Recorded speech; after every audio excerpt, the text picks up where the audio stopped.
Pagdarasal at kirbani o pag-aalay ng kambing at tupa, isinagawa ng mga kababayang Muslim. Naritong report.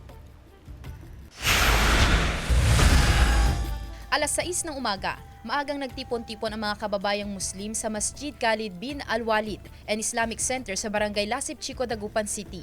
Ngayong araw, sabay-sabay nilang inobserba ang Eid al-Adha o Feast of Sacrifice. Para sa kanila, ito ay pag-alala sa pananampalataya at pagsunod ni Propeta Ibrahim matapos niyang handang ialay ang anak bilang pagsunod sa utos ng Allah. Ayon pa sa Islam, pinalitan ng tupa ang ihahandog na anak bilang tanda ng awa ng Diyos. Kami po ay magsisimula ngayong araw at magtatapos po sa ikatlong araw sa tinatawag na Ayyamut Tashriq. Ang Ayyamut Tashriq po ay ito po ay ika-13 araw sa buwan ng Dhul Hijjah sa Islamic calendar. Nagsimula ang selebrasyon sa isang espesyal na panalangin at seremonya.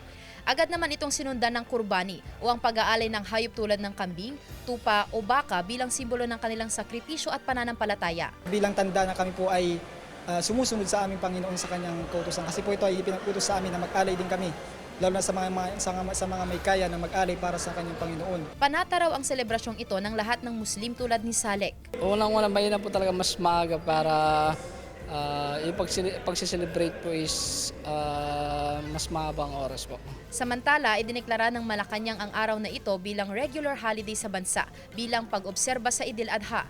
Alinsunod ito sa Republic Act No. 9849 na kumikilala sa ika-10 araw ng Dhul Hijjah, ang ika-12 buwan ng Islamic calendar.